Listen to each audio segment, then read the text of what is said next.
Olha, transformar a educação de um país com mais de 200 milhões de pessoas é uma tarefa gigantesca, né? Bom, o Brasil tem uma proposta para isso. Um plano que dura 10 anos, o famoso Plano Nacional de Educação, ou PNE. E é sobre ele que a gente vai conversar. Vamos entender direitinho como ele quer moldar o futuro do aprendizado por aqui. Para a gente entender bem o PNE, nosso papo vai passar por 5 pontos, ok? Primeiro, qual é o projeto por trás do plano? Depois, a gente mergulha na missão, que é basicamente qualidade e equidade. Aí vamos ver como essas ideias viram metas de verdade, na prática. E, em seguida, quem é que bota a mão na massa? E por último, mas não menos importante, como é que se mede se o plano está dando certo ou não? Então, vamos começar com a pergunta que não quer calar, né? Pensa só, como é que se planeja a educação para um país inteiro do tamanho do Brasil por uma década? É um desafio, assim, monumental.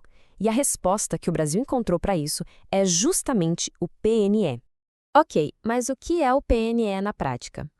Bom, ele é basicamente um grande roteiro para a educação na próxima década. Ele foi estabelecido por lei, a Lei nº 15.388, e funciona como uma bússola, sabe? Ele aponta a direção para todas as políticas de educação do Brasil de 2026 até 2036. A ideia é que todo mundo caminhe junto, na mesma direção. Então vamos entrar na nossa primeira parte, um projeto para a educação. Aqui a gente vai olhar além do que está escrito na lei, para entender o propósito de verdade por trás desse plano. É que o PNE não é só mais uma lei no papel, entende? A proposta é que ele seja um compromisso de todo mundo. Ele é o que une governos, escolas, a sociedade inteira em volta de um único objetivo: transformar a educação. É, no fundo, um verdadeiro projeto de nação. Tudo bem, mas o que está no coração de um plano tão ambicioso como esse? Quais são os valores que guiam tudo? É isso que a gente vai ver agora na nossa segunda parte, a missão de buscar qualidade e equidade. Vamos explorar a filosofia por trás do plano. E olha, tem uma parte da lei, lá no artigo 3º, que resume tudo perfeitamente. Ele fala sobre a centralidade do direito à educação, da qualidade, da equidade e da inclusão. Ou seja, o foco total é garantir que todo mundo tenha acesso à educação de qualidade, de forma justa e sem deixar ninguém para trás. Esses são os pilares de tudo. E esses pilares se transformam em direções bem claras. O que o plano quer? Primeiro, erradicar qualquer tipo de discriminação. Depois, promover direitos humanos e cidadania. Outro ponto fundamental, superar as desigualdades entre as regiões do Brasil, que a gente sabe que são enormes. Além disso, garantir um ambiente de aprendizado plural e crítico. E, claro, um ponto essencial, valorizar os profissionais da educação.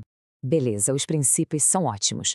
Mas como é que a gente transforma tudo isso em realidade? É aí que entram as metas.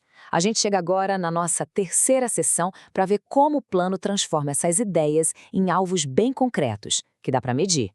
O plano tem, dezenas e dezenas de estratégias. Para não ficar muito confuso, vamos focar em duas metas que têm um impacto gigantesco, só para a gente ter uma ideia da ambição do PNE. A primeira meta olha lá para o comecinho da vida, para a educação infantil. O objetivo aqui é bem ousado. A ideia é que pelo menos 60% das crianças de até 3 anos estejam na creche. É um salto e tanto, se a gente pensar nos números atuais, e significa um investimento pesado no desenvolvimento infantil desde cedo. A segunda meta que a gente separou aqui é sobre alfabetização. O plano quer que 80% das crianças saiam do 2º ano do ensino fundamental já sabendo ler e escrever.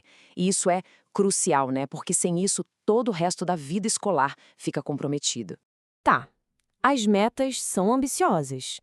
Mas e o dinheiro? E as escolas? Como é que se faz isso acontecer? Bom, o plano se apoia em 2 motores que são cruciais para tudo isso: financiamento e infraestrutura. Vamos falar do primeiro motor, o dinheiro. De onde ele vem? Bom, vem de recursos que já são dedicados à educação nos governos federal, estadual e municipal, mas também de outras fontes, como os royalties da exploração de petróleo e gás. E um ponto muito importante, a lei exige transparência total. A gente tem que saber para onde esse dinheiro está indo. O segundo motor é a infraestrutura, ou seja, a condição física das escolas. O PNE prevê a criação de um novo Programa Nacional de Infraestrutura Escolar. A ideia é expandir, modernizar e garantir o básico em todas as escolas públicas. A gente está falando desde saneamento básico até acesso à internet e tecnologia. Certo. Tem meta, tem dinheiro, tem plano para a escola, mas quem faz o quê? De quem é a responsabilidade? É o que a gente vai ver agora na nossa quarta parte, que é sobre esse esforço coletivo nacional. Funciona mais ou menos como uma corrente de colaboração.